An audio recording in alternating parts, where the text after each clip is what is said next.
Bonsoir à toutes et à tous. Bienvenue à la MACVAC, la maison du combattant de la vie associative et citoyenne. Je m'appelle Olivier Nassau, je suis directeur du développement de la vie associative et citoyenne au sein de cet arrondissement. Nous avons le plaisir de vous accueillir ce soir pour une conférence gesticulée dans le cadre du mois parisien du handicap. Donc, le mois parisien du handicap, pour rappel, donc du 26 mai au 10 juillet, à l'échelon parisien, de nombreux événements culturels et ludiques suscitent des échanges entre les personnes handicapées et les personnes valides. Durant plus d'un mois, en effet, la possibilité est donnée à de nombreuses actrices et acteurs, associations, citoyennes, citoyens, services de la ville de Paris, d'organiser ou de participer à des événements dont l'objectif est de mettre le handicap au cœur de l'actualité parisienne. Dans tous les arrondissements de la capitale, toutes et tous vont pouvoir se familiariser avec le handicap au travers d'événements festifs, de conférences, de débats, d'animations. Dans le 19e arrondissement, ce mois parisien du handicap se décline du 1er juin au 10 juillet. Donc, je remercie pour leur présence lors de cet événement Madame Cécile Bossavy, conseillère d'arrondissement, déléguée du 19e arrondissement, chargée de l'accessibilité universelle et des personnes en situation de handicap. Et Monsieur Laurent Savard, juste à mes côtés. Oui, c'est moi. C'est bien lui, il n'y a pas de confusion entre les deux, a priori. Donc, qui est à l'origine du bal des pompiers, qui aborde avec humour le thème de la différence, celle de Gabin, enfant autiste et hyperactif, né le jour du fameux bal, fils de Laurent, auteur et interprète du spectacle. Mais aussi et surtout de tous ceux qui croisent son chemin, pédiatres, psy, potes, tous différents à l'insu de leur plein gré. Donc, pour vous expliquer le déroulement de cette soirée, dans un premier temps, je vais laisser la parole à Madame Bossavy pour un mot d'introduction, pour vous présenter cet événement. Et ensuite, nous laisserons la parole à Monsieur Laurent Savard pour vous introduire l'événement auquel vous allez pouvoir assister. Alors, petite précision au préalable, étant donné qu'il peut y avoir des petits décalages techniques, nous vous avons envoyé dans le mail avec le lien de connexion, vous verrez qu'il y a un lien WeTransfer avec la vidéo que nous allons diffuser. Ce qui fera que si vous constatez que la vidéo que nous allons diffuser est un peu saccadée, vous avez le choix de la regarder en parallèle et on se retrouvera après pour les échanges autour de cette vidéo. Donc, sans plus tarder, je laisse la parole à Madame Bossavy, à mes côtés. Merci beaucoup, Olivier, pour cet accueil, encore une fois, à la MACVAC. Merci beaucoup, Laurent. C'est un plaisir, Cécile, cher d'être ami. ici. Je suis ravie de vous retrouver tous pour la 3e soirée de ce mois parisien du handicap dans le 19e, accueilli par la MACVAC et par son équipe.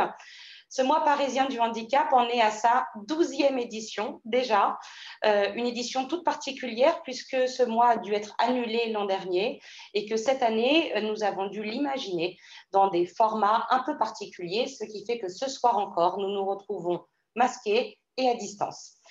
Malgré tout, nous avons cette année travaillé en collaboration avec les acteurs qui travaillent sur le handicap dans le 19e pour mobiliser toutes les forces vives et vous proposer une programmation particulièrement riche. Une programmation qui s'est attachée donc dans un premier temps à des événements en distanciel qui nous ont permis de les maintenir malgré les conditions sanitaires que nous rencontrons encore, hélas, aujourd'hui. Donc, un cycle de conférences vous a été proposé. 2 ont déjà eu lieu. Une toute première soirée d'inauguration autour de la vie affective, intime et sexuelle des personnes en situation de handicap, avec des débats passionnants, animés, vifs.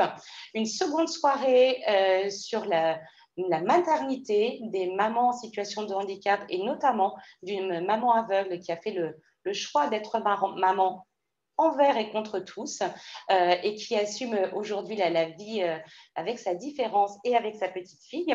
Et puis cette semaine, une semaine toute particulière, une semaine chère à mon cœur, j'ai mis ma robe bleue, la robe que je porte normalement pour le 2 avril, mais que je porte aussi à d'autres moments. Vous le savez, le bleu, c'est la couleur de tous ceux qui soutiennent la cause de l'autisme. L'autisme, on en parlera juste après, donc cette semaine est particulière puisque ce soir, nous avons la chance d'avoir Laurent Savard avec nous qui va nous faire rire, pleurer probablement dans le même temps.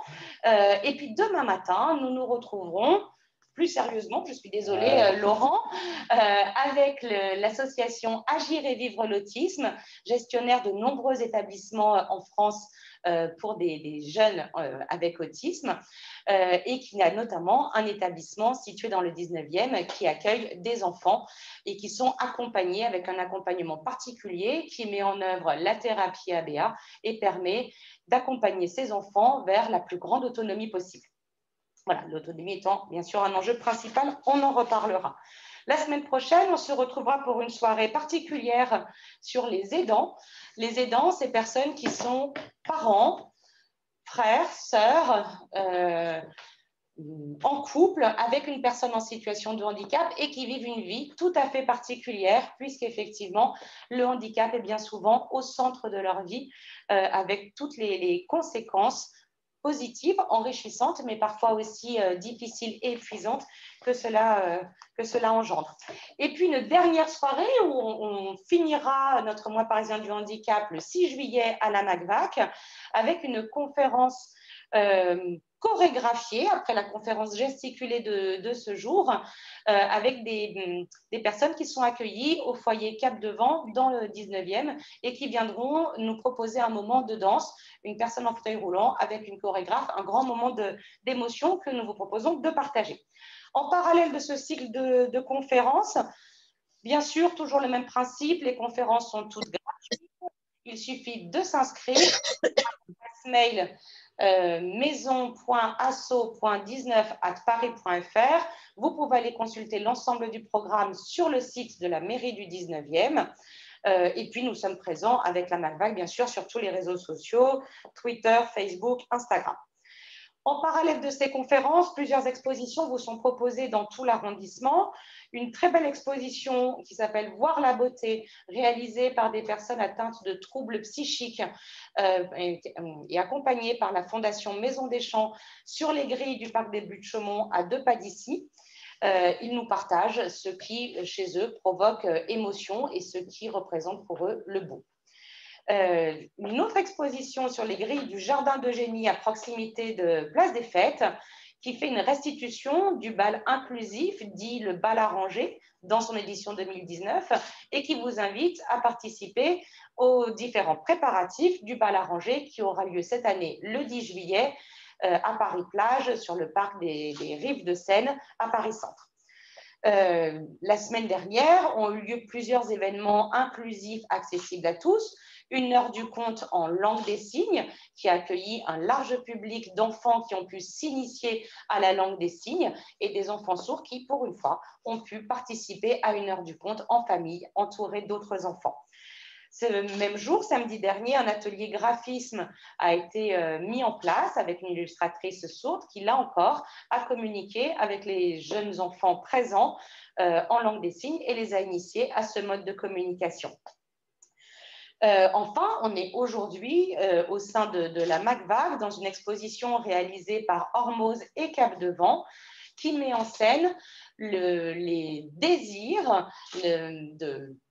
le désir d'un homme en situation de handicap qui a choisi de travailler avec un photographe pour exposer sa vision de la vie affective et son envie de vivre pleinement avec son handicap.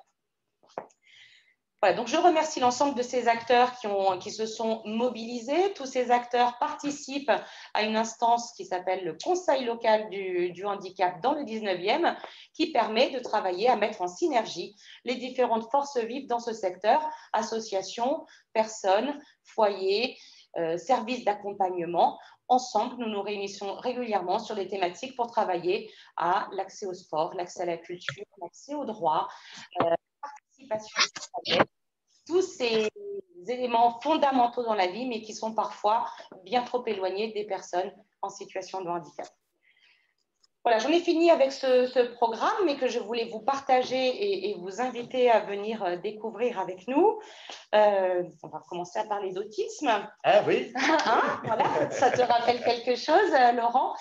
Donc, l'autisme, quelques petits mots, un trouble neurodéveloppemental, non pas une psychose, mais ça, je pense que Laurent en parlera bien mieux que moi, un trouble neurodéveloppemental qui recouvre des réalités très différentes, des formes différentes aussi. Certains souhaitent parler des autismes et non pas de l'autisme. On va peut-être pas avoir ce débat ce soir, mais c'est une réalité. Ce trouble appelle des réponses différenciées, personnalisées pour chacune des personnes. Hélas, ces parcours, ces accompagnements diversifiés, individualisés, propices au développement de chacun, existent encore trop peu en France. On le sait, on dit régulièrement que la France a 40 ans de retard dans ce secteur. Je ne sais pas si on doit compter en années, si se dire que 40 ans, c'est beaucoup. Parfois, je me dis que 40 ans, c'est très peu, en tout cas en ce qui me concerne. 40 siècles. Ou 40 siècles, peut-être. Voilà. Bon, Laurent illustrera ce soir, au travers de plein d'exemples, ces situations cocasses, humiliantes, dérangeantes de ce monde qui n'accepte pas la différence, et la différence quand elle se manifeste à la fois de manière invisible et très visible. Alors, je suis particulièrement heureuse d'accueillir Laurent ce soir. Laurent, j'ai envie de vous dire, c'est un ami. Mais c'est un peu un mensonge, en fait. Laurent est le local de l'étape dans ce mois parisien du handicap, puisque c'est un habitant et un citoyen du 19e. Ouais. Je crois même que Gabin est devenu un citoyen du 19e, lui aussi. Oui, bah oui. Depuis peu. Bah oui, depuis très peu. Et il a eu 18 ans au dernier 13 juillet. Et moi, je suis super content d'être là, dans cette belle maison des associations. Merci Olivier du 19e. On est juste à côté, pour ceux qui connaissent le 19e, et ils sont nombreux à nous regarder, on est juste à côté de la piscine Pailleron, la superbe piscine Art déco, enfin, il me semble, Pailleron. Et puis, c'est un peu notre quartier. On y passe tout notre temps au parc de Chaumont, globalement dans tout Paris, parce qu'avec Gabin, un roller, on se balade dans tout Paris. Donc, moi, je suis super heureux voilà, de faire cette conférence. Alors, je vais aussi être en bleu. Là, j'ai un peu de bleu, mais du bleu breton. J'ai prévu de me mettre totalement en bleu pour la conférence. On va faire un tour de magie passe-passe et là, je serai beaucoup plus bleu. Très bien. Alors, ma rencontre avec Laurent, j'ai envie d'en dire deux mots. En 2012, dans un temps qui est presque la préhistoire, un temps où on pouvait aller au théâtre et au restaurant, où on ne portait pas de masque et on pouvait même embrasser des gens. Ça doit revenir, ça reviendra. En 2012, je suis allée au théâtre de Jazet pour voir le spectacle Le Bal des Pompiers de Laurent Savard. Bonne idée. Cette soirée-là, j'ai cru pouvoir rencontrer Laurent, mais je l'ai écouté. Il m'a fait rire, il m'a fait pleurer, il m'a fait penser à plein de situations que je croyais bien avoir connues. J'ai eu l'impression qu'on avait pu rencontrer un moment la même psychologue, la même directrice d'école. Mais ce jour-là, je n'ai pas croisé Laurent Savard, parce qu'il faut savoir que Laurent Savard, après un spectacle, pardon, pas un concert, Laurent Savard a une horde de fans. J'ai dû partir avant que toutes les fans se soient dissipées. Je ne savais pas que j'étais une star internationale. Je t'assure. Et puis, j'ai recroisé Laurent quelques mois plus tard. Butte-Bergère, juste à côté du 19e aussi. Dans le 19e, à deux pas. Dans le 19e, s'il y en a qui ne sont pas du 19, parce qu'il y a plein de… La Butte-Bergère est une butte magnifique juste au-dessus.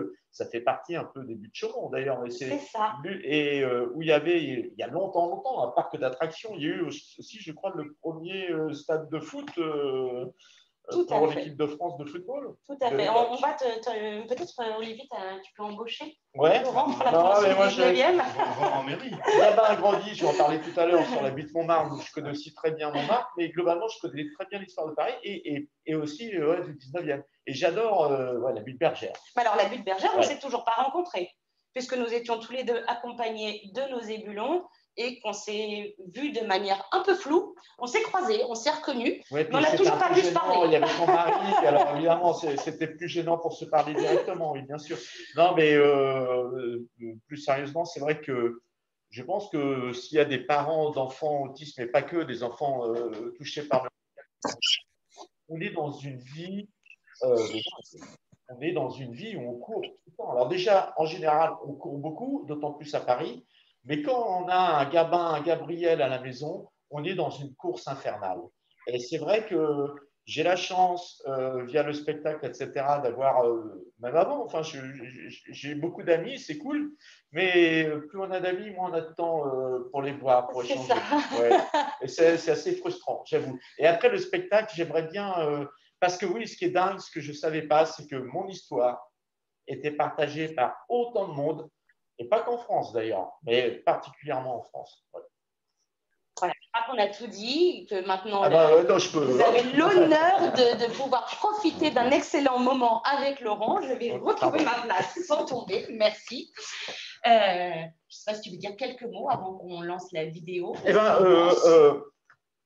surtout, ce que je voulais dire, c'est que si vous avez des questions qui vous viennent en cours de route, vous les notez, ou alors vous avez une très bonne mémoire comme Cécile, et après, n'hésitez pas, moi je répondrai à toutes les questions, même les questions dérangeantes.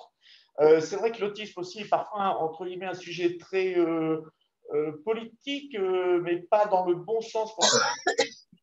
Un mot aussi où parfois il y a pas mal de polémiques et tout ça, etc. J'essaye à la fois d'être en dehors de ça, mais de ne pas esquiver le sujet. Je crois que tu l'as dit, l'essentiel, c'est qu'il y a plein de formes d'autisme. Alors, la question, est-ce qu'on met un S ou non à autisme? C'est un débat, en effet, on pourrait y passer des heures. Il y en a qui vont. Enfin bon. Ce qui est sûr, c'est qu'il n'y a pas une personne autiste comme une autre. Voilà. Et moi, je ne cherche pas à dire que je suis un porte-parole, surtout pas. Mais c'est vrai qu'en racontant l'histoire des gamins, je me suis rendu compte depuis un paquet d'années que c'était aussi l'histoire de beaucoup. Voilà. C'est bien comme ça? Ah, c'est super. Hein, merci, Laurent. Bon, bah, on n'a pas besoin de faire les 40 minutes finalement. On va passer directement aux questions.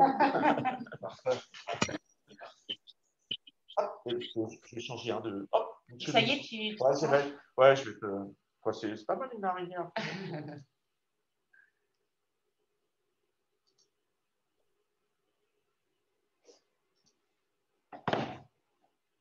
Je pense qu'il y a un micro qui est resté.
Ben voilà. Ça y est, hop, C'est changé. Ouais, hop, en un clin d'œil. Ben, merci à vous pour ce travail de montage, de sous-titrage. Et donc, alors là, qu'est-ce qui est prévu? C'est-à-dire, si les gens ont des questions, tout simplement. C'est ça. Alors, C'est la magie du direct. Ouais. eh ben voilà, j'ai déjà un commentaire. Merci Laurent. C'est avec plaisir que j'ai écouté pour la deuxième fois votre conférence. Vous dites, on n'a pas la suite. Vous dites avec humour le ressenti et vécu de beaucoup de familles. Selon vous, que faudrait-il faire pour bouger les lignes en France pour la scolarisation et l'inclusion des personnes autistes? Waouh! Alors, c'est tout un programme, j'ai envie de dire. Il faut que je regarde là, hein, j'imagine. Oui, c'est ça. C'est tout un programme presque politique, mais tu as remarqué, Cécile, je ne me suis pas encore lancé en politique. Ça m'arrive parfois d'ailleurs de me faire draguer un peu, mais ce n'est pas ma fonction d'humoriste, surtout de me lancer en politique. Alors, il y a deux choses. La scolarisation. Ça évolue progressivement, mais ce que je constate, c'est qu'il n'y a jamais assez de moyens donnés et de formation suffisante pour ce qu'on appelle maintenant les AESH, non plus les AVS. Et il faudrait aussi justement des formations sur la pluralité de l'autisme. Parce qu'on est toujours un peu sur cette image d'épinal de l'autisme. Et finalement, beaucoup ne... je dirais que si quelqu'un d'abord veut comprendre ce que c'est que l'autisme, il ne faut pas acheter le bouquin de telle ou telle personne, il faut acheter plein de bouquins. Hein. Et par exemple, pas que le mien, parce que Gabin n'est pas représentatif non plus de toutes les personnes autistes, pour avoir une image un peu de ce que peut être la pluralité de l'autisme. Maintenant, je pense qu'au niveau budget, pour la scolarisation, il faut quand même donner beaucoup plus de placettes. Déjà, les classes, elles sont surchargées. Alors là, c'est vrai que parfois, on peut un peu accuser les enseignants, mais les enseignants ont quand même beaucoup trop d'élèves par classe. Si on ne veut plus entendre parfois ce fameux « oui, mais on a déjà 29, alors 29 plus 1 », pour qu'on n'entende plus déjà le 29 plus 1, si les gens en avaient 19, peut-être qu'on entendrait « ah, mais j'ai 20 élèves, pas de problème ». Honnêtement, je pense que c'est l'une des raisons des difficultés de l'inclusion des enfants, pas que des enfants autistes, de tous les enfants porteurs de handicap, handicapés en France.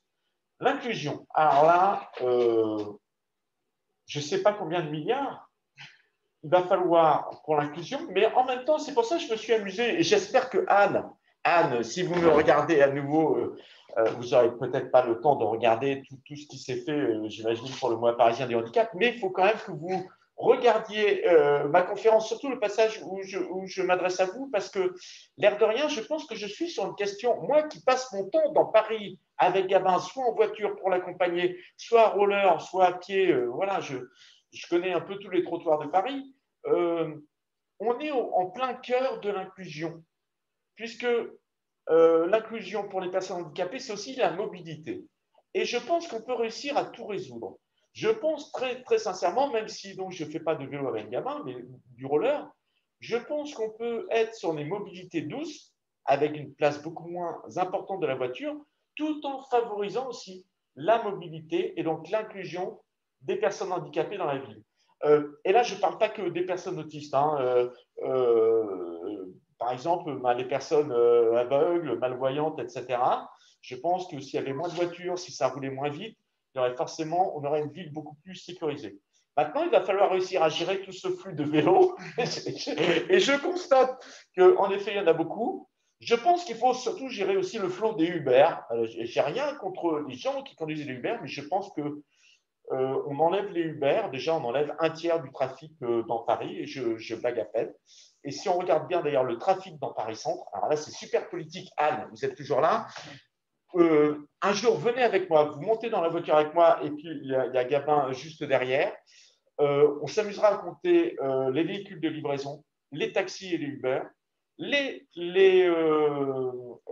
artisans et puis aussi les véhicules chargés de transport des personnes handicapées. Si on enlève tous ces véhicules, honnêtement, déjà, il ne reste plus grand monde. Alors, ce qui est déjà plutôt une bonne chose, mais vraiment, après, je pense qu'il y a trop de Uber et que c'est ça surtout qui engorge les couloirs classiques. Et l'inclusion, bah pour moi, justement, l'inclusion d'une personne handicapée, c'est par exemple permettre, et pas qu'à Paris, une personne qui a le macaron pour elle-même ou pour son enfant handicapé, qu'elle puisse prendre les couloirs en bus, puisqu'on est aussi dans l'inclusion d'une personne. Les personnes handicapées, trop souvent, on raisonne par, et pas qu'à Paris, partout, on raisonne par groupe. Hein. Moi, je me souviens la première fois que je suis allé faire de l'acrobranche avec Gabin. Alors, depuis, le gérant de l'acrobranche est devenu un super ami, mais il était un peu étonné parce qu'il avait l'habitude des personnes autistes, mais qui venaient à l'acrobranche en groupe. Et en fait, on était presque les premiers à venir avec une personne autiste en solo. Pareil, d'ailleurs, juste à la piscine Paillon, où justement, j'avais réussi à faire évoluer les tarifs. Les tarifs, parce que, étrangement, parfois, l'accompagnant de Gabin, parfois, elle payait un demi-tarif, parfois, elle ne payait pas. Alors, je ne comprenais pas. Et puis après, à un moment donné, on nous avait dit on ne peut pas cumuler les cartes Paris-Famille et la carte handicapée. J'ai dit mais comment ça? J'ai dit donc, vous faites payer le handicap alors? Ah oui, vous avez raison, mais je vais faire remonter. Et là, du coup, après, on pouvait en effet cumuler ces cartes. Donc, l'inclusion, c'est tout simplement faire en sorte qu'une personne individuelle ou avec ses parents, elle puisse se balader partout et avoir la même, aller aussi vite que les autres. Quand une personne handicapée ne peut pas faire du vélo, par exemple, il faut qu'elle puisse aller aussi vite que sur le vélo. Moi, j'aime bien le vélo tropolitain, le vélopolitain. Hein, et ben, qu'on puisse aussi donc prendre les couloirs bus avec un macaron, avec des motifs précis. Hein. L'inclusion, en fait, je pense que chacun sur le terrain, donc moi c'est ce que je fais là en tant que citoyen de Paris, habitant de Paris, où que ce soit en France, à un échelon local. Alors c'est marrant parce que là en plus on est dans les élections régionales, mais je pense que c'est au niveau vraiment local, municipal, départemental, régional, que on doit tous dialoguer avec les élus de sa ville pour trouver des solutions et faire avancer la cause. Maintenant, ça avancera lentement, mais il faut aussi beaucoup plus de moyens. Voilà. Merci. Hein? T'as vu, je vais pas prendre ta place, hein, surtout. Je te la laisse si tu veux. Merci Laurent. Alors, n'hésitez pas pour vos questions à allumer vos micros. Bis à Gabin. Je transmettrai l'oreille. Merci beaucoup. Parce que je crois que, sauf erreur, parmi les personnes autour de la table, il y a des personnes qui sont situées en Belgique. Et Alors, on a plusieurs messages en discussion. Ouais, dans la discussion, il y a des petits messages, non? Tac.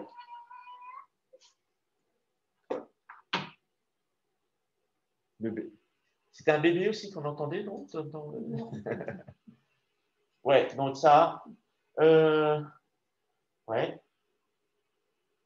D'accord. Merci de sensibiliser toujours par l'autisme. Bientôt à Wassel. Ah, oui, ça c'est en Normandie, Wassel, où j'irai jouer le 18 mars prochain, si j'ai bonne mémoire. Donc, avec plaisir. Je ne sais pas si moi, je sensibilise à l'autisme, plus que sensibiliser à l'autisme, j'espère surtout sensibiliser à la différence. Parce que l'autisme, on en a parlé, Cécile en a très bien parlé tout à l'heure, c'est très compliqué de définir l'autisme. Personne ne peut être porte-parole de l'autisme. Et donc, je crois que le point commun entre toutes les formes d'autisme, toutes les personnes autistes, c'est la différence. Et il se trouve que mon spectacle, mes propos, j'espère, sensibilisent à la différence. C'est surtout moi ce que j'essaye de faire en premier lieu. Et c'est pour ça que ça s'adresse aussi à pas que évidemment les personnes ou parents de personnes autistes, mais aussi les parents de personnes, d'enfants handicapés ou les personnes handicapées, et plus largement, toutes les personnes, c'est là où je me sens très bien à Paris d'ailleurs, toutes les personnes, quelle que soit leur différence, leur orientation sexuelle, leur couleur de peau, etc. Et c'est vrai qu'à Paris, eh ben, on a la chance quand même de plutôt bien vivre ensemble. Ouais. Donc, c'est pour ça que le handicap fait partie de toutes ces différences et qu'il faut qu'on soit le plus cool dans nos baskets et dans la ville. Mais Anne va bientôt m'appeler, on va trouver des solutions. Profitez-en si vous avez des questions, que ce soit pour Laurent Savard, pour Cécile Bossavi. L'organisation de ce type d'événement, c'est aussi l'occasion de vous donner la possibilité d'échanger en direct avec des intervenants, avec des élus que vous n'avez peut-être pas forcément en direct.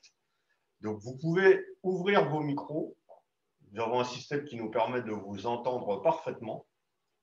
Alors, soit par le chat, soit effectivement en ouvrant vos micros et puis, pour déclencher une conversation. Et puis, vous pouvez en plus parler sans masque de votre côté. Donc, profitez-en.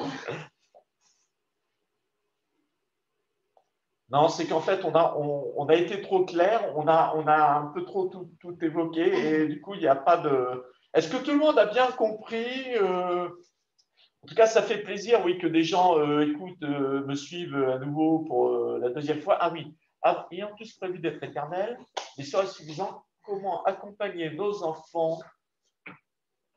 Ça, je sens que ça va être une question… Ça va être une question dure, ça. Ouais, douloureuse. Comment accompagner nos enfants à l'âge adulte? Ouais. Comment accompagner nos enfants à l'âge adulte? Tu veux répondre? Alors, peut-être pas apporter une réponse, mais apporter, j'ai oublié de les citer tout à l'heure dans le programme. En ce moment, vous pouvez retrouver sur le site de la mairie du 19e, l'onglet handicap, mois parisien du handicap, 2 vidéos réalisées par le Silence des Justes. Le Silence des Justes, cette association reconnue qui, depuis de nombreuses années, s'occupe des personnes avec autisme, association qui a inspiré le film Hors Normes. Et dans ces 2 vidéos, vous pourrez voir comment les équipes d'éducateurs accompagnent de jeunes adultes dans un parcours de professionnalisation pour ensuite être en stage et pouvoir travailler en milieu ordinaire ou en milieu protégé. Et donc, le Silence des Justes propose différents types de formations, des formations à la menuiserie, des formations à horticulture, enfin jardinage, voilà, une chose dans la nature. Et le Silence des Justes est connu aussi pour être quand même une des premières associations qui s'est engagée auprès de ces cas dont personne ne voulait, ces autistes dits sévères. Ou très sévères. Très sévères, c'est-à-dire qu'aujourd'hui, on dénonce encore les conditions de mauvais accompagnement, les ruptures d'accompagnement dont nos enfants sont hélas les victimes. Mais il y a 30 ans, il y a 40 ans, d'autres parents avant nous, avant toi, Laurent, ont vécu des parcours bien plus chaotiques que ceux que l'on peut connaître aujourd'hui. Donc, le Silence des Justes a été la première association à s'intéresser à ces autistes dits très sévères. Aujourd'hui, ils s'engagent pour le retour de tous ceux qui ont été exilés en Belgique et qui vont revenir en France. Donc, vous pouvez retrouver ces deux vidéos qui sont des extraits et qui montrent ce travail merveilleux, long, qui demande un investissement important, mais qui permet à des personnes non verbales, à des personnes avec des troubles du comportement importants, de pouvoir trouver des moments d'autonomie dans une activité accompagnée, mais qui, avec le temps, peut devenir une réelle activité professionnelle. Voilà. Oui. C'est un des exemples. Ouais, et d'ailleurs, je les salue. Je n'ai pas eu le temps encore moi, j'ai beaucoup d'estime pour… Alors, je connais déjà Daoud Tatou, que je salue, et puis donc Stéphane Benamou, hein, du Silence des Justes. J'ai beaucoup d'estime, de respect, d'admiration pour tout ce qu'ils ont pu faire. Et puis aussi, d'ailleurs, pour Eric Toledano et Olivier Nakache pour leur film. J'ai trouvé vraiment ce film magnifique. Et je me suis senti aussi, même si moi, dans mon spectacle, je n'ai jamais parlé de degrés ou de différences dans l'autisme, etc., mais je me suis senti moins seul, parce que c'est vrai que depuis quelques années, dans l'autisme, comme j'ai pu le dire dans la conférence, on est vraiment trop dans les paillettes, dans le glamour, et que même parfois, on n'est plus dans l'autisme. Hein, il faut le dire, il y a quand même, je pense, que des dérives auxquelles il faut faire attention. C'est que…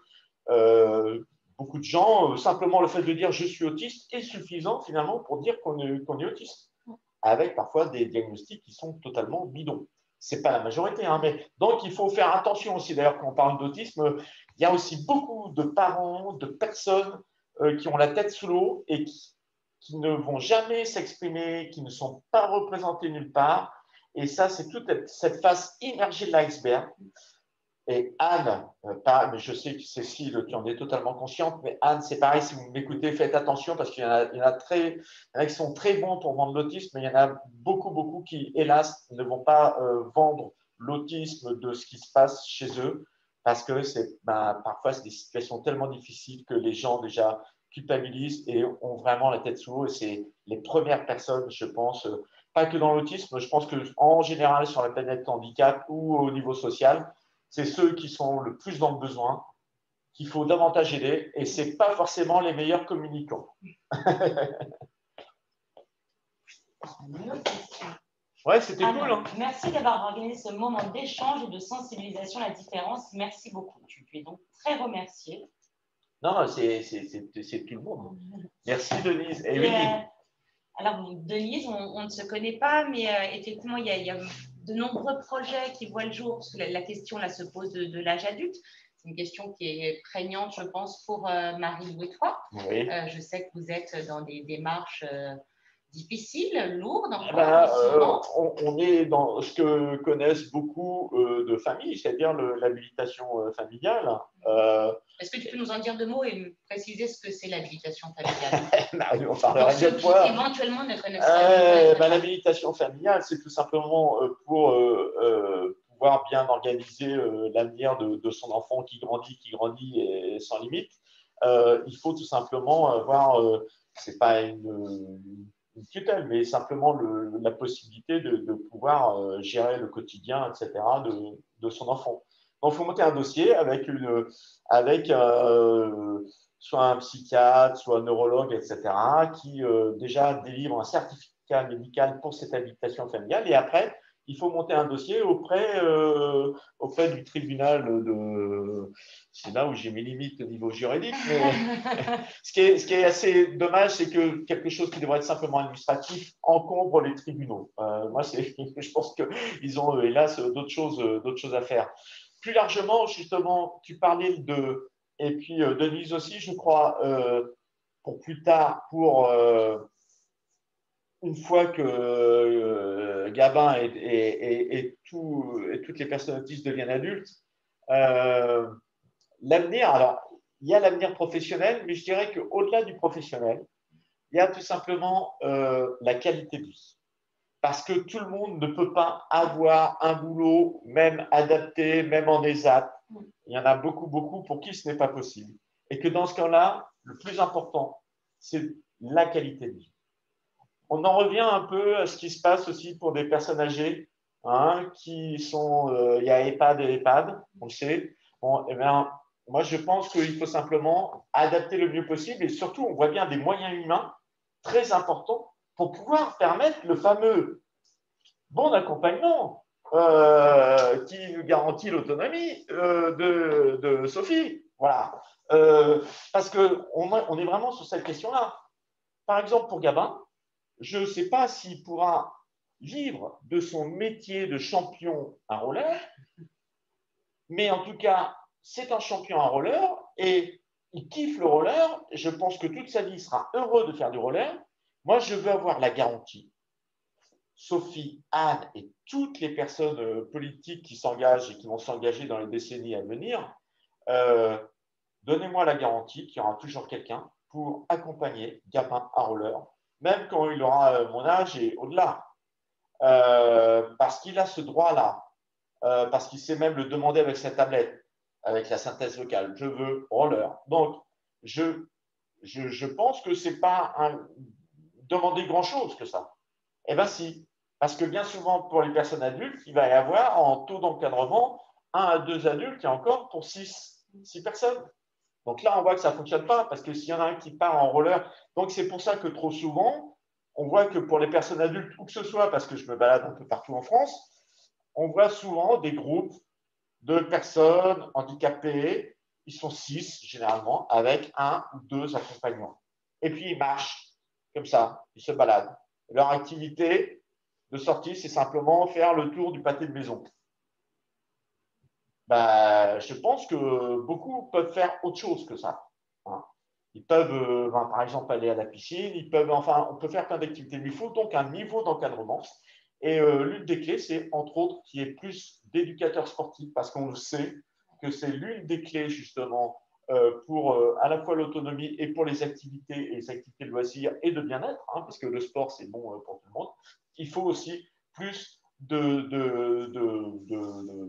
d'éducateurs sportifs formés, et il y en a beaucoup qui désirent s'y former.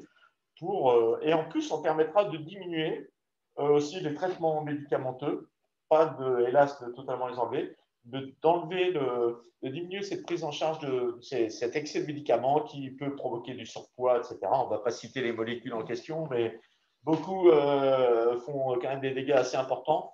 Et nous, avec Gabin, pendant longtemps, il n'a eu aucun traitement. Et s'il n'avait pas fait autant de sport, je pense que dès 7-8 ans, on aurait pu être tenté de lui donner un traitement et tout. Donc, on a. Voilà. Ah, ben, il n'y a plus de question. Ah, ben, il n'y a plus personne. Ouais. On va peut-être prendre une dernière question. Je vois que certains sont partis se coucher pour être sûrs d'être là demain matin sur le prochain événement. Ah ouais, bah oui, bah oui. Valérie, c'est elle qui est en Belgique, non? C'est ça? Normalement, oui. Ouais. Est-ce que ça passe en Belgique? A priori, il y a juste à déverrouiller le micro et. Ou juste par. Non, mais c'est qu'on a été clair, on était bon, on a été bon. Dans ce cas, nous allons laisser le mot de fin à Cécile. Ouais. Merci. Voilà, en premier lieu, merci. Merci Laurent pour, je pense, ce bon moment que tu as offert à tous. On va tenter de rediffuser pour le partager plus largement parce que je pense qu'il intéresse beaucoup de Parisiens, Parisiennes et encore plus largement, puisque jusqu'à la Belgique, on était regardé déjà ce soir. On le diffusera aussi chez nos amis belges, bien sûr. Merci beaucoup de nous avoir partagé ce témoignage. Écoute, à chaque fois que je t'entends, je réalise tout ce qu'il y a à la fois de très intime dans ce que tu racontes de ta vie avec Gabin et de très universel. Comme je disais tout à l'heure, j'ai eu l'impression, en voyant ton spectacle, d'avoir rencontré la même directrice d'école, la même psychologue, le même pédopsychiatre. Et je sais que c'est un témoignage que tu as souvent de parents qui te disent je crois que nos enfants étaient dans la même école parce que la directrice m'a dit la même chose. Donc voilà, tu sais mélanger cet universel et cet intime et sans être militant de la cause, comme tu l'as dit. Voilà, c'est pas l'objet. Tu nous as permis d'avoir un regard, j'espère, un peu décalé et un regard aiguisé sur ce trouble si particulier et sur les vies si particulières de ceux qui vivent auprès d'une personne autiste. Eh bien, merci beaucoup, Cécile. C'était vraiment un plaisir pour moi. Je me sens ici, je me permets, chez moi, hein, parce que voilà, c'est le cas. Ouais, c'est le cas. Ben, dans mon quartier, dans ma maison des associations. Voilà. Et merci encore, Cécile. Merci, Olivier. Merci à toute l'équipe. À Sandra, enfin, et puis à toute l'équipe aussi, Valérie et Yannick. C'était très sympa, mais j'étais très content quand même. Alors, c'est une conférence en parallèle du spectacle que je balade un peu partout en temps normal. Et puis en distanciel, je l'ai fait pour Bordeaux. C'était aussi normal que je le fasse aussi dans ma ville, voilà, Paris. Même si je suis né à Tours, moi je me sens quand même parisien. Voilà. Je crois que tu l'es, que Gabin l'est aussi. Ah oui, c'est un vrai titi parisien, un vrai Gabin de Paris. Ouais. Bon, à mon tour de remercier une nouvelle fois la MACVAC, Olivier Nassau. Un grand merci pour l'organisation et l'accueil de nos événements. Merci Yannick pour le travail de l'ombre qui a été effectué ce soir. Et puis encore une fois, un grand merci à Valérie, la cheville ouvrière de ce mois parisien du handicap. Et puis merci à Marilou. vous tous. Oui, merci à vous tous et merci aussi à Marilou qui est avec Gabin en ce moment même. Mais juste avant de venir ici, évidemment, qu'est-ce que j'ai fait? J'ai fait du roller, évidemment. Enfin, moi, de la patinette, Gabin du roller. Juste à côté, au Paris Beach Show.